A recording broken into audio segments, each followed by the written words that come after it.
The grand Florette Viscount's manor looms ahead, an architectural marvel that practically demands admiration. Inside a different manor, however, a conversation unfolds that is far less refined. The young lady's father clears his throat and announces that she should get married. He braces himself, fully expecting a dramatic outburst, perhaps a scoff, a vehement rejection, or at least an exasperated sigh. But instead, she simply nods. The silence that follows is deafening. It takes him a moment to realize what just happened, and when he does, his entire worldview shifts. His wife, equally stunned, stares at their daughter as if she just declared she was moving to the mountains to befriend goats. The father squints. Surely there must be some sort of misunderstanding. He repeats himself, slowly this time, watching her closely for any signs of delayed resistance. But no, she remains completely unfazed. His wife, still gaping, manages to stammer out a question, asking if she's really planning to go through with marrying Viscount Belfour. The young lady finally tilts her head, looking at them with mild confusion. Why were they yelling? It was just marriage. People did it all the time. This somehow only worsens their shock. Her mother places a hand on her chest as if steadying herself. She assures her daughter that it's not as if they're forcing her into it. If she doesn't want to, she absolutely doesn't have to. The concern in her voice is so thick one could spread it on toast. The young lady stares at them both, blinking. Were they always this dramatic? It's not like she's been opposed to everything in life, right? Their continued disbelief is starting to make her question herself. Had she really been that unenthusiastic about, well, everything? She glances at her reflection in the polished silver of a nearby tray. Huh? Maybe that blank stare had been there for longer than she thought. For the past 22 years, the young lady has been one with her bed. Some might call it dedication. Others might call it concerning. Either way, she has never once stepped foot into a social gathering, never made an official appearance as a noble, and never shown even the slightest interest in changing that. It's not that she's sick. She's just tired. Deeply, profoundly, soul-crushingly tired. And before anyone suggests more sleep, she's already way ahead of them, clocking in a solid 16 hours a day. It doesn't help. Nothing does. Her parents, long accustomed to her lack of enthusiasm for life itself, are still holding out hope that something, anything, will spark some energy in her. Unfortunately, she does not share their optimism. In fact, she believes indulging them any further would only lead to more effort on her part, and she simply cannot have that. Her father, exasperated, waves a hand in the air. If she's going to be like this, then forget it. He doesn't care if the Viscount was personally recommended by His Majesty himself. He'd rather find another son-in-law than push his daughter into a marriage she clearly doesn't want. And honestly, that raises some questions. What kind of man was Viscount Belfour to make even her father, a reasonable man, dismiss him so quickly? A dark past? Terrible fashion sense? A penchant for dramatic monologues? The possibilities are endless. But before he can go too far into his rant, his daughter does something completely unexpected. She smiles. Not one of those half-hearted, vague expressions she uses when she's trying to end a conversation, but an actual, genuine smile. She tells him she wants to go through with the marriage and even attempts to soothe his concerns. Her father freezes. His wife stares. The room falls silent. Somewhere in the distance, a bird probably drops mid-flight out of sheer disbelief. In an instant, her father is in tears. Big, dramatic, completely unrestrained tears of joy. Without hesitation, he throws his arms around his wife, holding on to her as if she's the only thing keeping him from collapsing in sheer emotional overload. The man looks like he's just witnessed a miracle, and in a way he has. His daughter, his very own Sylvia Florette, has just expressed interest in something. Not just anything, but marriage. The concept alone is so unfathomable that for a moment, he wonders if he misheard her. But no, she's sitting right there, perfectly calm, sipping her tea as if her entire life's reputation for apathy hasn't just been shattered. Sylvia Florette, the only daughter of Viscount Florette. A young lady of striking beauty, born into nobility, adored by her parents, and yet utterly peculiar. She is the kind of person who could win the grandest prize and react with nothing more than a mild blink. And sleep? She treats it like a full-time profession. 16 hours a day, every day, as if existing itself is simply too much effort. Her parents, bless them, have done everything imaginable to bring joy into her life. They've provided for her every whim, granted her every luxury, and yet, no matter how grand the effort, she remains utterly unbothered. No spark of excitement, no enthusiasm, just quiet, perpetual indifference. Still, they love her dearly. But they also worry. She's not like other young ladies, and that thought alone is enough to keep them up at night. Especially her father, who happens to be particularly emotional, a trait that is currently on full display as he continues to sob into his wife's shoulder. Meanwhile, Sylvia sets her teacup down and watches them with mild curiosity. Were they always this dramatic? Then again, given the way she's been all these years, maybe she can't blame them. The Viscount couple has had this conversation more times than they can count. It's practically a family tradition at this point.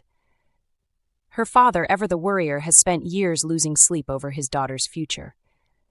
What would happen to Sylvia when he and his wife were gone? She barely lifts a finger to do anything as it is.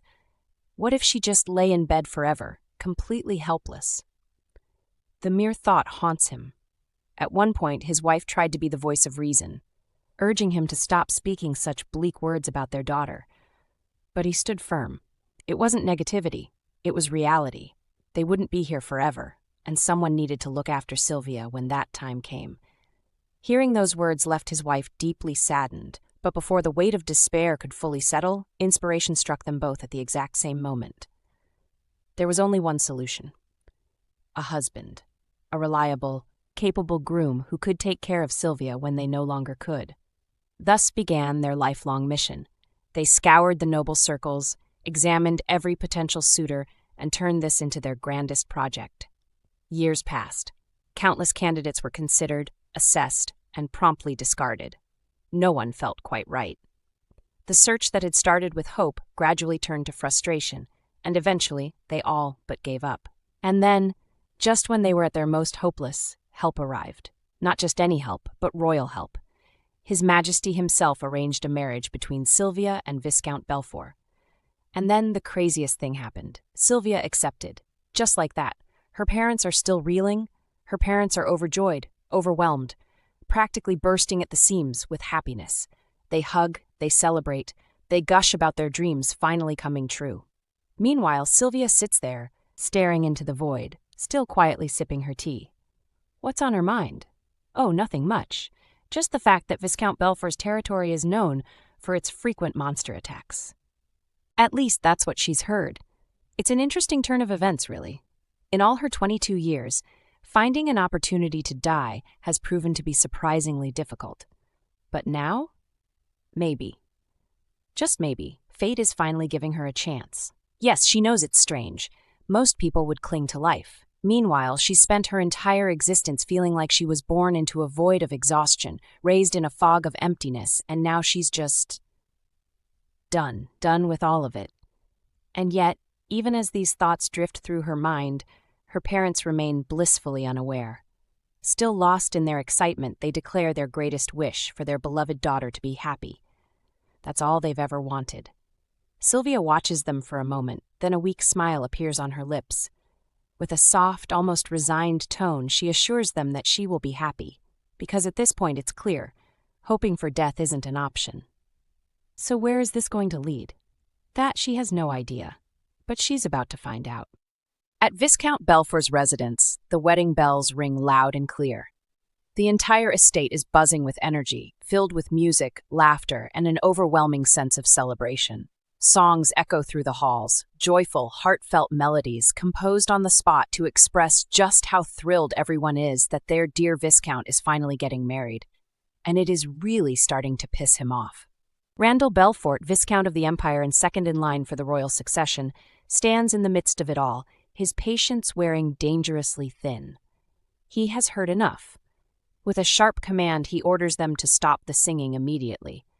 What started as mild amusement has officially crossed the line into irritation. The household staff and guests freeze for a moment before quickly reassuring him that they definitely weren't teasing. Oh, no. No, these songs are just pure, heartfelt, celebratory jingles, nothing but sincere well wishes. Definitely not an excuse to poke fun at how unbelievable it is that he, of all people, is getting married. As they say this, they can't help but glance at him nervously, voices rising in an eerily synchronized chorus. "And don't be mad at your bride-to-be, my lord," over and over like a well-rehearsed mantra, almost like they know he has a bit of a temper. Almost like they know that if he were to so much as frown in irritation, the atmosphere would shift into something absolutely terrifying. Our guy exhales sharply, pinching the bridge of his nose. This is already turning into a headache, and the wedding hasn't even started yet. It's wild to think that just a few days ago, Randall Belfort was completely against this marriage. If anyone had told him then that he'd be standing here, enduring wedding songs and forced celebrations, he would have laughed them out of the room. Just days ago, he was summoned to the El Barres royal palace. No warning, no explanation, just a direct order to appear before His Majesty. And when the king speaks, one listens. Kneeling before the throne, our male lead barely has time to process the formalities before the topic of marriage is suddenly thrown at him. "Isn't it about time you entered the Holy Union?" the king asks, his tone deceptively casual. Randall blinks. "Excuse me?" The king, of course, is unfazed by his silence. He goes on to mention the Floret Viscount couple. Apparently they've been searching for a match for their precious daughter, and in his infinite wisdom, the king believes they would be a suitable choice for Randall. And then comes the look. A gaze so sharp, so heavy with authority, that the very air seems to still. It is not a request. It is not even a suggestion. It is a command, wrapped in the thin veil of diplomacy. The king locks eyes with him and asks, "What do you think of my offer?" Randall remains on his knees, head slightly bowed, thoughts racing. The end game is obvious. This is nothing more than coercion disguised as a recommendation. The king fears him. Or rather, he fears what our male lead might become if left unchecked. Marriage is a tool, a means to bind people, to secure influence, to control power before it spreads too far. And Randall knows too well, that this is exactly what the king is trying to do. Still, he does not argue. He does not resist. He simply lowers his gaze, concealing his thoughts behind a mask of obedience. And just like that, the deal is sealed. Our guy wanted to reject the proposal. Every fiber of his being told him to refuse. But Celtia, his territory, shares a border with the lands of demons. If he rejects too hastily, the food supply to his domain could be cut, creating hardships for the people under his rule. It's not quite a matter of life and death yet, but it's enough to make things annoying. And honestly, there's no real need to antagonize the king over this. At least, not right now. So, with carefully measured restraint, our male lead swallows his irritation and accepts His Majesty's gracious will. Fast forward to the present, back at the Viscount's residence, and his men are still at it, singing, laughing, and reveling far more than necessary. It's painfully obvious that their cheerfulness is deliberate. They know about his situation. They know this marriage wasn't exactly his choice, and they're absolutely milking it for their own entertainment. Randall doesn't react. He maintains his composure, his expression unreadable. But there's a chill in his gaze, a quiet, dangerous warning that goes completely ignored. Finally he speaks. His voice is calm, almost lazy. "I see. You refuse to listen." The singing falters. "Then you'll pay for it," he continues, cracking his knuckles, "with your bodies." Dead silence. "As soon as we return, I'll be adding morning training to your already brutal routine." All sound vanishes. Instruments are dropped. Cups are set down with urgency. The previously joyous crowd now looks like they've just been sentenced to a year of hard labor, which, to be fair, they kind of have. Randall strides forward, stopping before a young man standing beside a swirling portal. This is Austin, a magician under his command, and the one responsible for making sure they actually arrive at their destination in one piece. "Is the teleportation portal to the capital ready?" Randall asks. Austin, looking half dead, gives a weary nod. "This is my best work yet, my lord." His voice carries the weight of pure exhaustion. "I was up all night finishing it. Literally almost died in the process." Our guy takes one look at him. Dark circles, slouched shoulders, a face that screams one bad gust of wind and I'm gone. Yeah, the guy's probably not exaggerating. Still, good work is good work. "I appreciate it," Randall says simply. A rare moment of acknowledgement. Austin visibly brightens, but only for a second. He's still 2 blinks away from passing out. The portal hums as it expands, swirling with power. No more delays. It's go time. As Randall steps forward, he steels himself. He wants things to go well. He truly hopes to get along with his wife. But that doesn't mean he'll let his guard down. The Florette family could easily be the king's pawns, placed in his path to monitor, manipulate, or even control him. He's well aware of that risk, but it won't hold him back. With his head high and chest lifted, he moves toward the teleportation gate. Whatever awaits him on the other side, he's more than ready to face it. A thought creeps into our guy's mind as he steps toward the portal. I really hope I don't find a reason to execute my wife. Wait, what? That's not a normal concern. Who thinks about that before even meeting their bride? And the worst part, it flows through his mind so naturally, as if it's just another part of his to-do list. Yeah, he's dangerous, no question about it. Meanwhile, at the Elbara's wedding hall, Sylvia's family gathers for one last conversation before she officially becomes Viscountess Belfort. They call for her attention, and within moments, her father bursts into tears. Again. If the Viscount or his people mistreat you, don't hesitate to come running home, he sobs. Her mother chimes in, adding a few gentle words of support. It's clear they truly care for her. Sylvia, ever composed, gives them a warm look. I'll be all right, she assures them softly. Then, with no further fuss, she turns and heads toward the wedding venue, leaving them behind. We'll all see each other inside. As she walks, her thoughts drift to fate. What does life even have in store for me? But for now, she'll have to endure, just a little longer. Tonight is their first night together, and Sylvia is well aware of the marital duties that come with it. Not that she's particularly thrilled, but she's got a role to play. Meanwhile, outside the carriage, Duke Belfort rides ahead with his trusted knight. He suddenly pauses, turning his head slightly. Did you hear that? He asks, his expression sharp. The knight blinks, glancing around. Hear what, my lord? A voice, I'm sure of it.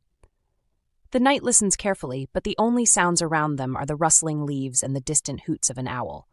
He shakes his head. I heard nothing. Belfort exhales, gripping the reins a little tighter. Maybe he imagined it.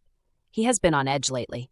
Deciding to let it go, he shifts his focus to Austin, the magician who's been sulking since earlier. You've looked miserable all day, Belfort notes. What's wrong?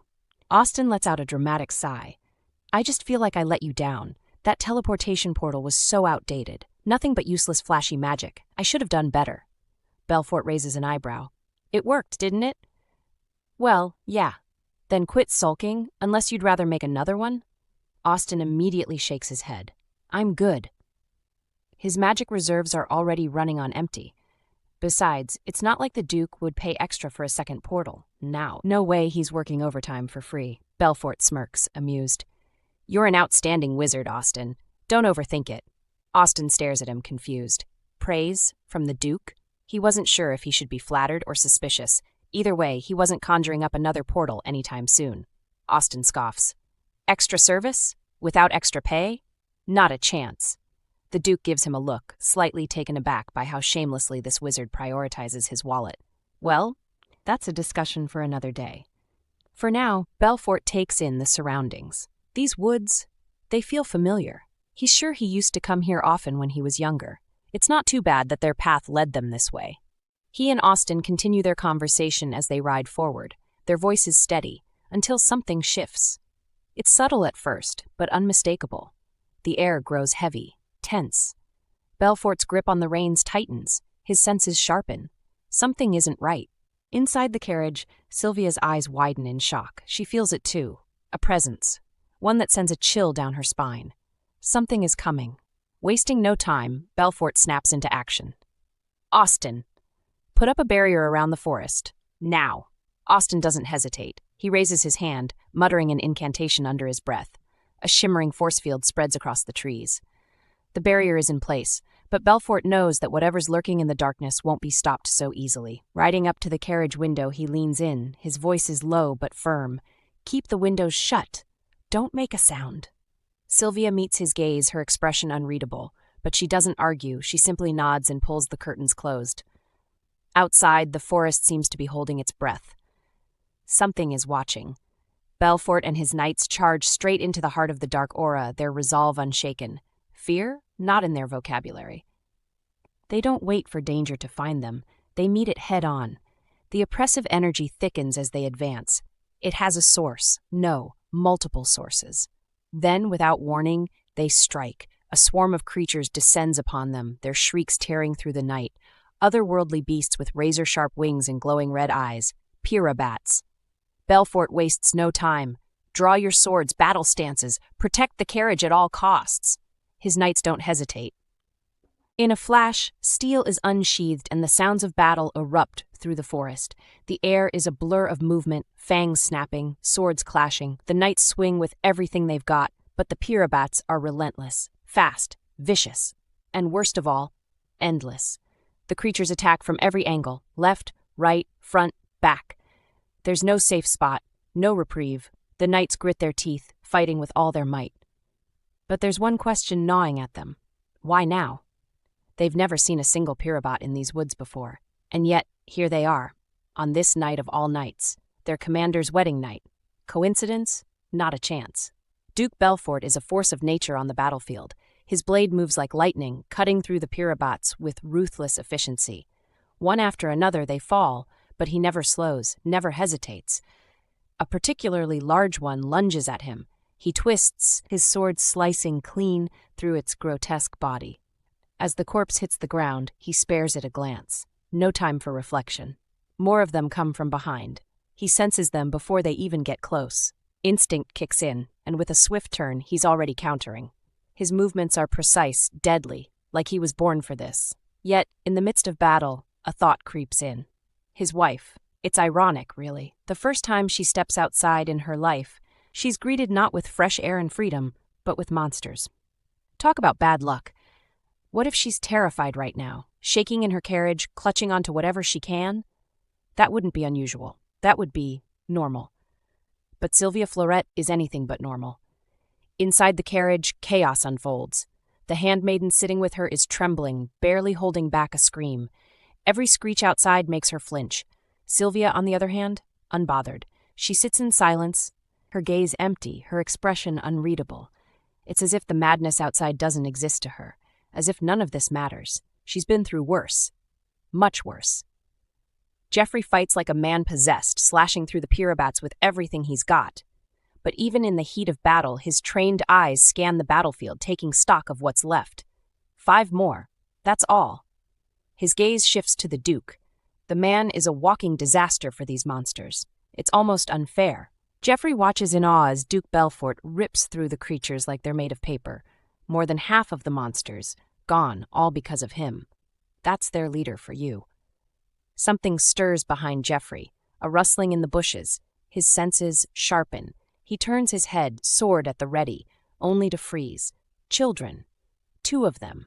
Playing in the bushes, in the middle of a monster attack. Jeffrey's brain short-circuits. They make eye contact, and the moment they do, the kids flinch. Their eyes go wide with fear. "What are you doing here? Run!" he barks. His deep voice booms through the battlefield. The children don't move.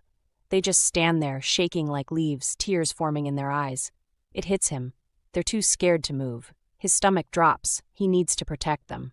But his split-second distraction comes at a cost. A Pirabat lunges at him. Too fast, too strong. It slams into him with brutal force, sending him flying across the forest floor. His body smashes against the carriage with a sickening thud. Pain shoots through him. Not good. Not good at all. Jeffrey is down, and it's bad. He barely twitches, his body screaming in pain from that single brutal blow. The Pirabat that took him down isn't satisfied yet. It prowls forward, its eyes locked on the carriage. The monster is hungry. And now, thanks to the force of Jeffrey's crash, the carriage door has come loose. Duke Belfort's blood runs cold. No. His sharp gaze shoots toward the open carriage. His worst fear materializes before his eyes. His wife, standing at the doorway, completely unaware. Sylvia peers out, her face blank, her head tilting slightly as if she's just mildly intrigued by the chaos outside. Innocence shines in her eyes, curiosity dancing across her delicate features. Belfort panics. He sees the Pirabat storming straight toward her, a blur of claws and fangs ready to tear through flesh and bone. His heart pounds. "Sylvia!" He roars, his voice raw with desperation. She blinks. The moment slows. Her bright eyes glisten under the moonlight, a strange calmness washing over her expression. Then she does something unexpected. She shuts her eyes, accepting it. She doesn't scream, doesn't flinch, doesn't run. It's as if she's been waiting for this moment all along. The monster lunges, and then something happens, something no one could have predicted. The ground trembles, the air crackles with unseen energy. Is this really the end, or is it just the beginning? Even with death staring her down, she doesn't so much as flinch. Duke Belfort is in the middle of cutting down a pirabot, but his attention is locked onto her carriage. His voice booms through the battlefield, raw and desperate as he yells her name. Then, her eyes flicker. Something shifts. In a single instant, so fast it's almost imperceptible, a dead pirabot stirs. It moves unnaturally, as if yanked from the afterlife by invisible strings. Before anyone can register what's happening, it lunges forward and rips apart the monster, heading straight for the carriage. It happens in a blink. No one sees it. No one except Jeffrey. The wounded knight, slumped against the carriage, catches the impossible sight just before his vision blurs. His body aches, his mind is slow, but he knows what he saw wasn't normal. Gritting his teeth, he struggles to form words. His voice comes out hoarse, disbelieving. "What just happened?" Sylvia moves closer. Her expression is unreadable, but her lips curve ever so slightly. She leans in, placing a delicate finger against his lips. "Shh." Her voice is soft, almost hypnotic. Her eyes flash, a deep, haunting red. A moment later, Jeffrey's tense body slackens, his breathing evens out, and before he can question anything else, he's out cold. The Duke reaches the carriage first, practically shoving aside anything in his path. His knights aren't far behind, all of them swarming around to check on their lady. "Sylvia!" His voice is filled with worry, his eyes scanning her for any injuries. She meets his gaze, her expression serene. "I'm all right," she assures him smoothly, as if she wasn't just inches from death seconds ago. Belfort's heart is still racing, but he forces himself to believe her words.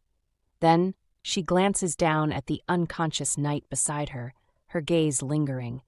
With an elegant tilt of her head, she gestures toward Jeffrey. "But you might want to check on him instead." The knights rush to Jeffrey's side, their movements swift and efficient. One of them checks his pulse, still strong, though his injuries are brutal. A request is sent for Austin to stop the bleeding, and the mage gets to work immediately, muttering under his breath as he weaves his magic. Sylvia and Belfort stand back, watching as everything unfolds. Her gaze shifts slightly. His hands are trembling. The fearless Duke Belfort, rattled? She studies him for a moment, then, without hesitation, reaches out and slips her hand into his. Her touch is light but firm, grounding. "It's all right," she says softly. "He's not in danger." Her smile is bright, unwavering, as if the chaos around them is nothing more than a passing inconvenience. Something about the certainty in her voice eases the tension in his shoulders, and slowly he lets out a breath. She gives his hand the tiniest squeeze before tilting her head toward the road ahead. "Let's go home, shall we? I think we've had enough excitement for one day."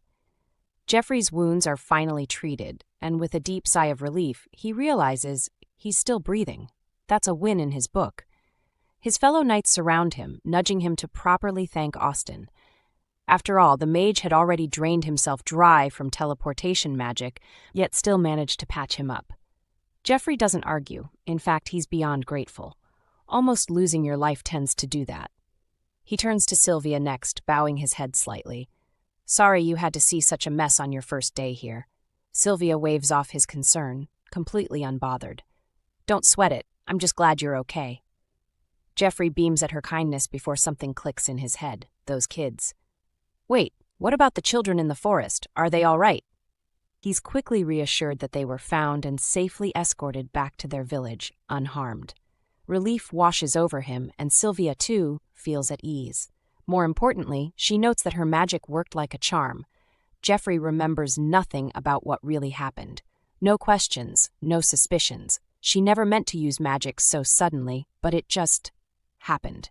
Oh well, what's done is done. Sylvia never really cared whether she lived or died when the monster lunged at her. If anything, she saw it as a convenient way out, a fitting end to this life she never wanted in the first place. But then she saw the kids. two small, trembling figures hiding in the bushes, their wide, innocent eyes locked onto her. They had already been terrified just by witnessing the battle. If she died before their eyes, if they saw her body torn apart by a monster, would they ever sleep again? Would they ever step into a forest without feeling its shadows creeping toward them? Would they grow up haunted by this moment? She couldn't do that to them. It wasn't that she cared deeply about life itself, but she wasn't cruel. That wasn't the only thing that stopped her. There was also him. Randall's voice had cut through the chaos like a blade, calling her name with such urgency, such desperation, that she almost felt guilty. He had panicked for her. Her, a woman he barely knew. A woman he had married only hours ago. The fear in his voice, the way he had immediately dropped everything and rushed toward her, made something inside her chest twist. He had truly thought he was about to lose her. And what if he had? What kind of sight would that have been for him? A noble, righteous man like him, witnessing his wife, the woman he had vowed to protect, ripped apart on their wedding night? The horror of that image alone was enough to make her hesitate. No, that would have been too cruel. She wasn't heartless. If nothing else, she could spare him that much. She sighed inwardly. There will be other chances. Death wasn't going anywhere. She just had to be patient. Still, she couldn't ignore the risk she had taken. Using her magic so openly, even if only for a second, had been reckless. Her abilities weren't something she could afford to reveal. Not now, not ever. She had been lucky. Too lucky. Austin, the ever-observant magician, had been far enough away not to sense anything. If he had been closer, if he had felt the shift in energy when she resurrected that Pirabat, things could have gone very differently. He wasn't just some common mage, he was someone who understood magic on a deeper level than most. If he had caught on, he wouldn't have let it go. Sylvia could only hope that her luck would hold out a little longer. Sylvia makes a mental note to be more cautious from now on. If she truly wants to live as an ordinary person, she has to act like one. Magic has no place in her life anymore, not in this world, and certainly not in a place where people would consider it unnatural, even dangerous. A normal person wouldn't be able to bring the dead back to life. A normal person wouldn't have the power she possessed. And if she wanted to avoid unnecessary attention, she had to make sure no one ever suspected otherwise. Lost in thought, she's pulled back to reality when a handmaiden approaches, bowing slightly before delivering a message. "Madam, your bath is ready." Sylvia blinks. "My what?" The girl's eyes flicker between Sylvia and Randall, hesitating for a brief second before continuing. "The bath, my lady, everyone is waiting." Randall, who had been tending to his knights, straightens up and turns toward them. His brows furrow slightly as he processes the words. "Waiting? For what?" And then, "Oh, right. It's their wedding night, and in this culture, there's a tradition. No monster attack, no near-death experience. Nothing was going to stop these people from ensuring that their young master properly consummated his marriage tonight." The realization hits them both like a lightning bolt. Randall stiffens, clearing his throat as he shifts uncomfortably. Sylvia barely reacts, though internally, she's screaming a little. Just when she thought the night couldn't get any more exhausting. The handmaiden, bless her heart, doesn't seem to notice the awkward tension in the air. "The servants have prepared everything, my lady. Please follow me." Sylvia exhales slowly before glancing at her husband. His face is unreadable, but his fingers twitch slightly at his side. This was just tradition to everyone else, but to them, it was a nightmare neither of them had prepared for. Before she can say anything, an older man steps forward, his posture straight and authoritative. He gives a polite bow before introducing himself. "Welcome to the Belfort residence, madam. I am Mr. Walcott, the butler. This is Thelma, our head maid." Beside him, a middle-aged woman dressed in pristine servant's attire gives a graceful curtsy. "It is an honor to serve you, Lady Belfort." The introduction serves as a small distraction, but it doesn't erase the inevitable. Sylvia forces a smile, nodding at them both. "Thank you." Around them, all the gathered maids and servants bow deeply, their voices echoing in unison. "Welcome to the Belfort estate, my lady." Sylvia keeps her expression calm, but deep down she knows there is no escaping tonight. Randall pinches the bridge of his nose, sighing as he glances around the infirmary. You really couldn't wait until we at least left this room? His voice carries a hint of exasperation, but there's no real bite to it. Walcott, ever the composed butler, doesn't hesitate. No, young master. Thelma nods in agreement, her tone completely serious. We wanted to greet the lady as soon as possible. It's crazy, but deep down, she has this unsettling feeling. If luck isn't on her side, she might actually end up living longer. A fate she dreads, a life she never wished for, a life she would be more than happy to end as soon as possible. And then, the moment arrives. She meets Viscount Belfort for the first time. Standing before him, she introduces herself. You wonder why she looks so bored, so utterly uninterested in everything? Why she doesn't seem to care about this marriage or anything at all? Well, that's because this is her 100th life. 99. That's the number of times Sylvia has reincarnated. Let's make sense of this. In her first life, she was known as Elisa, a name that once shone like a beacon of hope during the War of Demons, a powerful sorceress adored by the people, praised by kings, hailed as a savior. They loved her. Why? Because she fought for them, because she willingly took up the battle against the demons, because her devotion to protecting humanity was unmatched. Elisa's dream, her entire purpose, was to wipe out the demonic scourge and ensure the happiness of her people. And to do that, she needed power. Elisa threw herself into the study of demonology. She sought to understand the darkness, to master it, to erase it. She became well-versed in the very forces she swore to destroy. And in time, she succeeded. She gained the power she sought. A power so overwhelming, so terrifying, that it could end demons entirely. A power so great that it changed everything. Elisa had done the impossible. She opened a portal to the demon world, a breakthrough unlike any before, the key to humanity's ultimate victory. Excited, she shared her research with her trusted companions, believing they would celebrate alongside her, but they did not. Instead, they betrayed her. With fear in their eyes and whispered conspiracies at their backs, they pushed her through the portal, straight into the heart of the demon realm. Why? Why?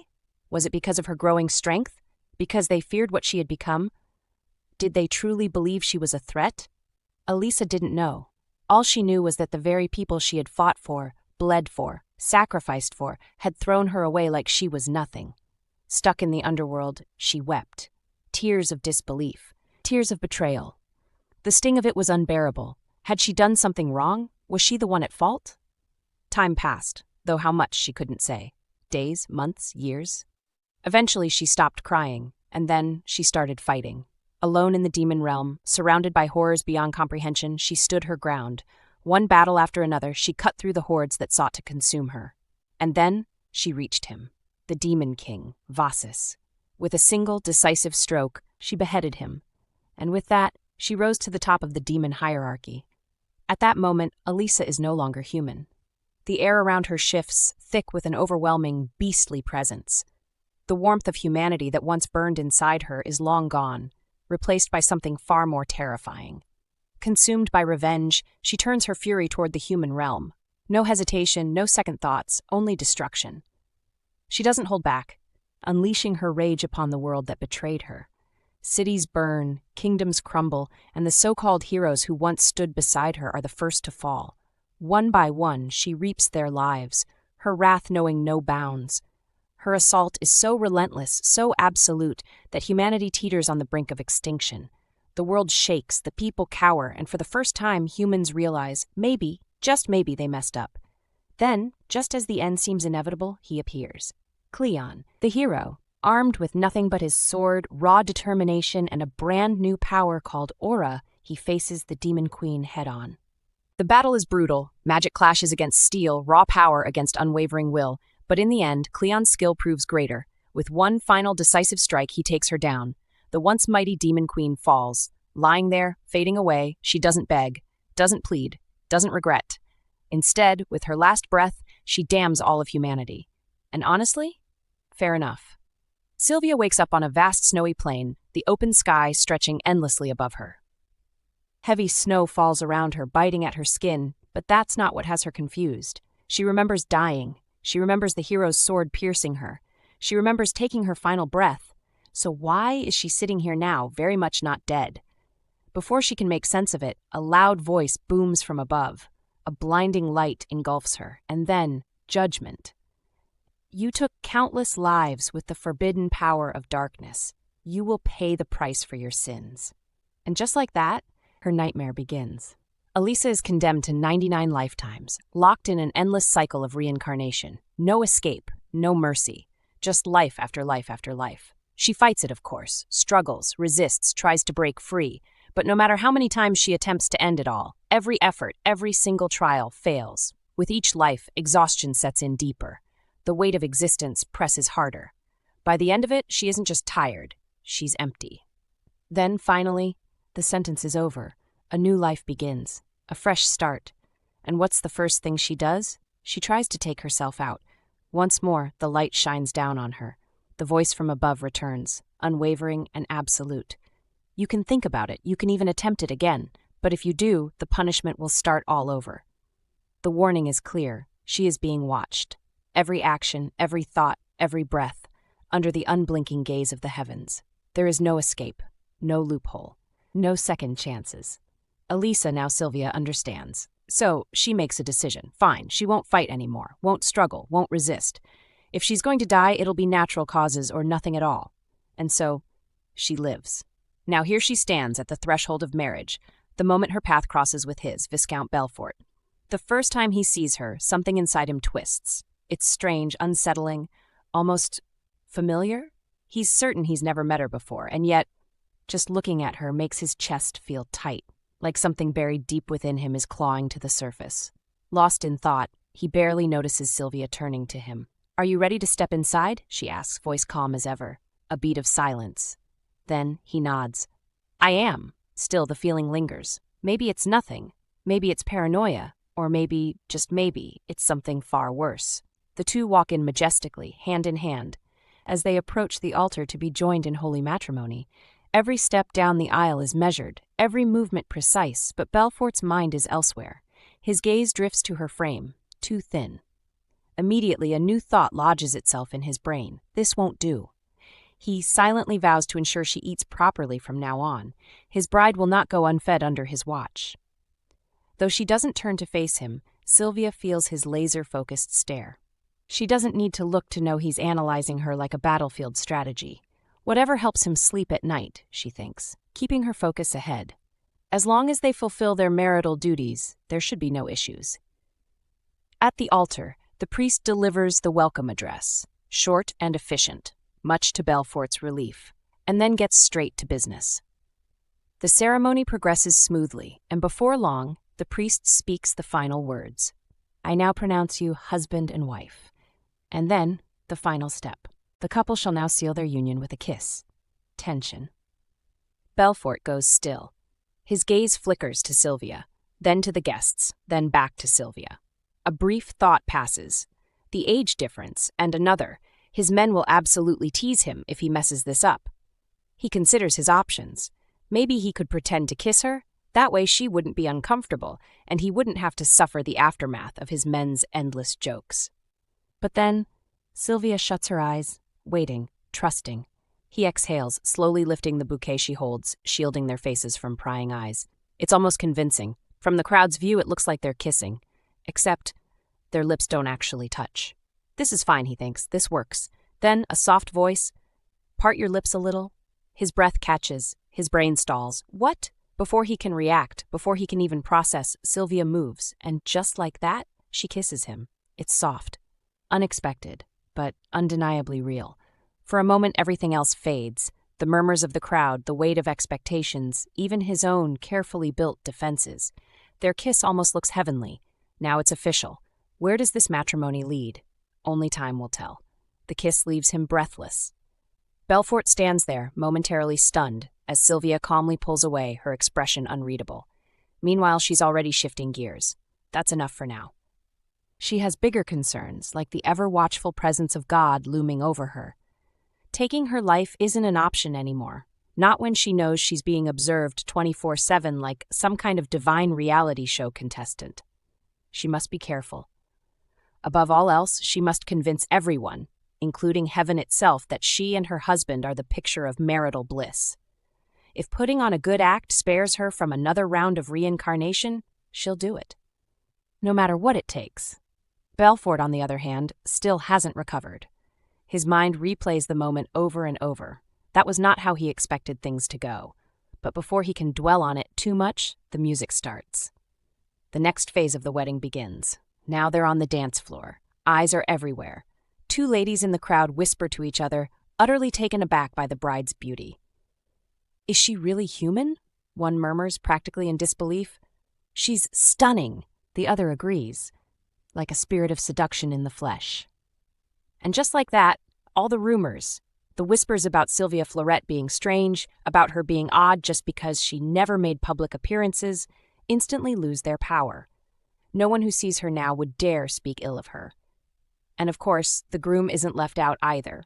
Duke Belfort, young, powerful, and devastatingly handsome, commands attention with every step. Around him, noble women struggle to maintain their composure, their hearts racing at the mere sight of him. They are infatuated. And yet, he only has eyes for one woman tonight. Sylvia is exhausted, completely drained. But does she say anything? Of course not. She just keeps moving, silently questioning why anyone would throw such an extravagant party. What's the point? All this glitz and glamour, for what? She just wants to go home, get some rest, and mentally prepare for the night ahead. As they dance, Belfort studies her closely. His sharp gaze lingers on her delicate features, the way she moves, the way she holds herself. Something about her feels off, not in a bad way, but in a way that makes him wonder, is she really 22? The grace, the poise, the effortless nobility, it's too refined, too natural. Most young women her age, noble or not, don't carry themselves like this. It's like she's lived several lifetimes ahead of him. The thought unsettles him. Still deep in thought, he begins to wonder how he should address her from now on. Calling her Viscountess Belfort feels unnecessarily formal. Wife feels too personal, at least for now. And then, just as if she's reading his mind, she speaks. "Sylvia." The way she says it, soft yet firm, immediately snaps him from his thoughts. She tilts her head slightly, looking up at him with those unreadable eyes. "You can call me by my name," she says simply, as if answering the very question swirling in his head. His surprise must be obvious because she chuckles lightly. "I could tell you were pondering over it," she adds. Then, almost teasingly, "unless of course you'd prefer to call me something else?" Belfort blinks, momentarily thrown off. He was just debating that very thing. How in the world did she know? Belfort just stands there, completely speechless. Did she just read his mind? He freezes for a few seconds, still processing. He wasn't expecting her to be this perceptive. They continue dancing, the moment lingering between them. Eventually, he clears his throat and speaks. Then, "Call me Randall. There's no need for formalities between us." He tells her to speak freely when they're alone. No stiff titles, no unnecessary courtesies. He's not the type to put others down, so she shouldn't feel the need to hold back. A good man. Sylvia tilts her head slightly, considering his words. "That's quite admirable," she remarks. Randall, however, doesn't let the compliment slide so easily.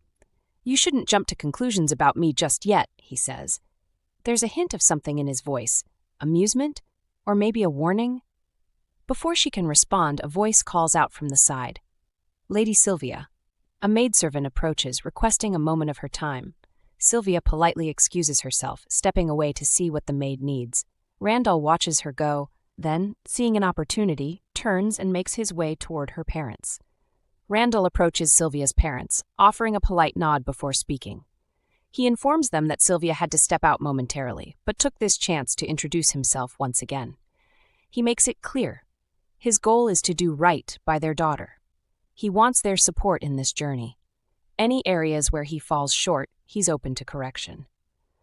The Viscount and his wife exchange glances, their expressions shifting. Taking a deep breath, they respond in unison. "We entrust our precious daughter to you." Randall leans in slightly, lowering his voice. "If it's all right, I'd like to ask a few questions before I leave you to enjoy the party." Sylvia's father, ever the gracious host, assures him, "Ask anything. I'll answer whatever I can." Randall doesn't waste time. "I've heard rumors," he says, his tone careful but firm, "that your daughter spent the past 22 years confined within your mansion. Is there truth to that?" The question seems to catch them off guard. For a split second, they hesitate. How will they answer? Outside the wedding hall, their carriage stands ready. Inside, Randall sits in silence, his expression uncharacteristically somber. His mind lingers on everything Sylvia's parents had just revealed. He shifts his gaze to the entrance, watching as she bids her parents farewell. Her father, as expected, is already in tears. Again. That man is a fountain. So what exactly did he hear that left him so unsettled? When he asked for honesty, Viscount Fleuret didn't hold back. No sugarcoating, no polite dodging, just raw truth. He admitted his deepest fears for his daughter. Sylvia was different, unusual. She barely ever left her bed, let alone the house. In fact, their home was her entire world. But the most concerning part, her sleeping habits. The Viscount explained how, on normal days, she slept an excessive amount. And on the truly strange ones, she could sleep straight through for a full day. Sometimes 2, occasionally even 3. Randall leans back in the carriage, exhaling slowly. What kind of life had she been living? As they travel, Randall can't shake the thought. How could someone be bedridden for that long without an actual illness? It makes no sense. He's never heard of anything like it. His wife is perfectly healthy, yet she's spent the majority of her life asleep. The more he dwells on it, the more determined he becomes. If there's no physical reason behind her condition, then he'll simply fix it himself. Exercise, fresh air, proper meals, he'll make sure she gets all of it. Meanwhile, Austin, the portal magician, stands by, watching his lord lost in thought. With an exhausted sigh, he finally speaks up. "My lord, the teleportation circle is ready. Anytime you're ready to leave, just step through." That snaps Randall out of it. He nods and turns toward his wife. "Let's go." Sylvia, hearing his voice, lifts her gaze and meets his eyes. His tone is firm, commanding, but not unkind. It's honestly a little cute. She offers a faint smile, one that doesn't quite reach her eyes, before stepping toward him. The newlyweds mount their luxurious carriage, the intricate designs on the exterior glowing faintly under the soft evening light. Randall glances back one last time at the gathered nobles before calling out to his people. "We're leaving. Move out." At once, his men fall into formation, following without question. Sylvia sits quietly, observing her husband. For someone in such a high position, he's surprisingly easy to read. He's a bit naive, but at least he's a decent man. She's relieved. If he stays like this, she doubts he'll have trouble finding another wife after her inevitable death. With a final glance at the grand wedding venue, they step through the portal. It's a one-way trip home, an arranged marriage, a peculiar bride, a wary groom, 2 mismatched souls bound together. What could possibly go wrong? Or perhaps the real question is, what could go right? Sylvia almost feels bad for him, almost. But hey, at least he's a good guy. That's more than she expected. With his current personality, finding a new wife after her inevitable death shouldn't be too hard. He'll move on just fine. No need to worry about that. The teleportation takes effect, and in an instant they arrive in the middle of the woods. Not exactly the grand Belfort estate she was expecting. Sylvia blinks, staring at the towering trees and endless greenery. Well, this is new. For someone who spent her entire life indoors, stepping this far away from home is nothing short of a miracle, maybe even a record-breaking achievement. She lets out a slow breath, letting the weight of it all settle. Her thoughts briefly drift to her parents. They must be in tears right now. Well, her father at least. Emotional man. She shifts on her feet, feeling the strain of all this standing and moving around. It's been too much for one day. Her body isn't built for this kind of activity. She just wants to lie down and never move again. Randall closes his eyes briefly, as if making peace with the fact that his staff will always be like this. He exhales through his nose before muttering, "My servants have just one flaw. They're all too enthusiastic." Sylvia watches this exchange with mild amusement. She didn't expect such an eager reception, but she finds herself appreciating the warmth. With a soft smile, she steps forward, addressing the gathered staff. "Thank you all for your kindness and warm welcome. I'm Sylvia Fleuret. I suppose now I should say Sylvia Belfort. Please take good care of me from now on." Thelma smiles warmly. "It is our honor, my lady." With that, the headmaid takes Sylvia on a personal tour of the castle grounds. The estate is vast, even grander than she imagined, and despite her exhaustion, she takes everything in with curiosity. Every hall is adorned with intricate decor, every room meticulously maintained. Eventually, Thelma leads her to a large, elegant bedroom. "This will be your chamber, my lady." Stepping inside, Sylvia scans the room with quiet interest. It's luxurious but not overwhelming, clearly designed with both comfort and nobility in mind. Her gaze drifts upward to the wall, where an enormous portrait catches her eye. It's a painting of a regal-looking couple, the previous Duke and Duchess of Belfort. The woman in the portrait holds a small child in her arms, and even at a glance, Sylvia recognizes him. That's Randall. Thelma follows her gaze and nods knowingly. That was the previous ducal couple with the young master as a babe. Sylvia studies the painting for a moment longer. The woman's expression is soft yet unreadable, and the child in her arms, though painted with delicate strokes, still carries an air of seriousness, just like the man he's grown into. Then Thelma, ever the devoted head maid, claps her hands together and announces, "Of course, we'll need to replace it soon." Sylvia turns to her, slightly puzzled. "Replace it?" Thelma nods, her tone matter of fact. "Naturally, we must commission a new portrait of you and the young master to hang in its place." Sylvia stares at her for a moment, then turns back to the painting. The idea of being immortalized in a grand portrait alongside Randall feels odd. They barely know each other. And yet, it seems this household is already preparing to weave her presence into its history. She exhales slowly. No pressure. Sylvia narrows her eyes at the portrait. Something feels off. The two figures, Randall's parents, look strangely familiar. It's not just their noble attire or the regal way they carry themselves. No, she's seen them before. But where? Then it hits her. She has met them, not in this life, but in her previous one. Memories creep in, uninvited yet persistent. The life where she was different. The life where she had tried and failed to die over and over again. Each attempt met with the same cruel reality. She couldn't. Not yet. Not while her punishment remained unfinished. Because of that unnatural existence, she had been cast out, feared, labeled a monster by the villagers who once called her one of their own. They whispered behind her back, avoided her gaze, and eventually drove her away entirely. She remembers wandering aimlessly, her presence unwelcome wherever she went. And then, one fateful day, she found herself deep in the woods. There, she stumbled upon them, a man and a woman surrounded by monsters, desperately fighting for their lives. It was a familiar scene, one she had witnessed countless times before, and like every other time, she had no real intention of interfering. But despite herself, she did. Without a word, she stepped in, making quick work of the creatures. The couple, breathing heavily, looked at her in awe and in fear. Prosody ration %. She ignored their expressions and simply advised them, told them that wandering into such remote areas was foolish, that if they valued their lives, they should avoid places like this entirely. She turned to leave, her job done. She had no intention of lingering. But then, "Wait," the man called after her. His voice wasn't just relieved, it was grateful. He hesitated, then added, "At least, tell us your name." She stopped. Her back remained to them as she stood in silence for a moment. When she finally spoke, it wasn't to introduce herself. "Don't tell anyone you saw me." And with that, she disappeared into the woods, never looking back. Now, standing before their portrait, Sylvia finally understands why they seem so familiar.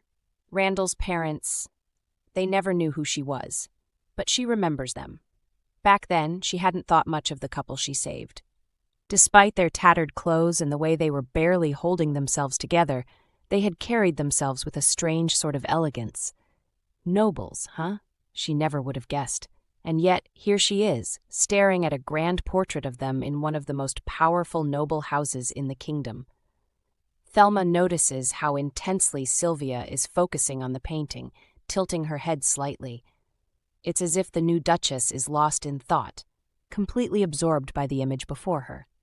Sylvia, on the other hand, is still trying to process the absurdity of the situation.